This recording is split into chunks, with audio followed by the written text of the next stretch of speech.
Cap ಒಳಗಡೆನು solar fan ಬಂತೆ ಎಂತ ಕಾಲ ರೀ ಇದು. ಮುಂಜಾನೆ ಎದ್ದೇಳ ತಡ ನಮ್ಮ ಪ್ರಾಪರ್ಟಿ ಒಳಗಿರೋ ಸ್ವಿಮ್ಮಿಂಗ್ ಪೂಲಿಗೆ ಹೋಗಿ ಆರಾಮ್ ಸ್ವಿಮ್ಮಿಂಗ್ ಮಾಡ್ಬಿಟ್ಟ ಮನ್ಸನ ಬಾಳ್ ರಿಲ್ಯಾಕ್ಸ್ ಆಗ್ಬಿಡ್ತು.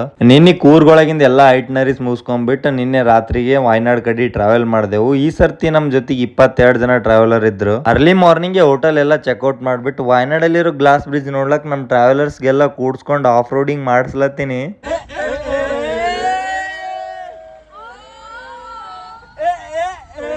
ಲಾಂಗ್ ವೀಕೆಂಡ್ ಇದ್ದಿದ ಕಾರಣ ಈ ಗ್ಲಾಸ್ ಬ್ರಿಡ್ಜ್ ಮೇಲೆ ಜನ ಜಾತ್ರಿ ಇತ್ರಿ ಪೂರಾ. ಹಂಗೆ ಸ್ವಲ್ಪ ಸೈಡಿಗೆ ತಿರುಗಿ ನೋಡ್ಲತ್ತೀನ್ರಿ, ಒಂದ್ ಹುಡುಗನ್ ತಲೆ ಮೇಲೆ ಫ್ಯಾನ್ ತಿರುಗ್ಲತ್ತದ ಏನದ ಅಂತೇಳಿ ಚೆಕ್ ಮಾಡ್ಲತ್ತೀನಿ. ಸೋಲಾರ್ ಪ್ಯಾನಲ್ ನಿಂತ ಫ್ಯಾನ್ ತಿರುಗ್ಲತ್ತದ್ರಿ. ಇನ್ನು ಏನೇನ್ ಬರ್ತಾವ ನೋಡ್ರಿ. ಕೆಲವೊಂದ್ ಥಿಂಗ್ಸ್ ಗಳು ನಾವು ಯೋಚನೆ ಬಿ ಮಾಡಿರಲ್ಲ, ಆಲ್ರೆಡಿ ಅವೆಲ್ಲ R&D ಆಗಿ ಮಾರ್ಕೆಟ್ ಒಳಗೆ ಲಾಂಚ್ ಬಿ ಆಗಿರ್ತಾವ. ಗ್ಲಾಸ್ ಬ್ರಿಡ್ಜ್ ಮುಗಿಸ್ಕೊಂಡು ಲಾಂಗೆಸ್ಟ್ ಜಿಪ್ ಲೈನ್ ಮಾಡಕ್ ಬಂದೆವು. ಈ ಸರ್ತಿ ನನ್ ಜೊತೆ ಬಂದಿರೋ ಟ್ರಾವೆಲರ್ಸ್ ಅನ್ನ ಬಾಳ ಚಿಲ್ ಇದ್ದರ್ರಿ, ಹಂಗಾಗಿ ನಾ ಗೈಡ್ ಮಾಡೋದಕ್ಕಿಂತ ಜಾಸ್ತಿ ಅವ್ರ ಜೊತೆ ಫನ್ ಮಾಡಿದ್ದೆ ಜಾಸ್ತಿ ರೀ. ಎಲ್ಲಾ ಸರ್ತಿ ಒಂದೇ ಮೈಂಡ್ ಸೆಟ್ ಇರೋ ಟ್ರಾವೆಲರ್ ಸಿಗಲ್ರಿ, ಎಲ್ಲರದು ಮೈಂಡ್ ಸೆಟ್ ಬೇರೆ ಬೇರೆ ಇರ್ತದ. ಅವ್ರ ಮೈಂಡ್ ಸೆಟ್ ಎಲ್ಲ ಅರ್ಥ ಮಾಡ್ಕೊಂಡು ಒಂದ್ ಟ್ರಿಪ್ ಸಕ್ಸಸ್ಫುಲ್ ಆಗಿ ಮಾಡ್ತೀವಪ್ಪ ಅಂತಂದ್ರೆ ಅದ್ರ ನಿಂತ ಕಲಿಲಾಕ್ ಬಹಳಷ್ಟು ವಿಚಾರಗಳು ಇರ್ತಾವ ನೋಡ್ರಿ. ನಮಸ್ಕಾರ ರೀ ಎಲ್ಲಾ ದೊಡ್ಡ ಮಂದಿಗೆ.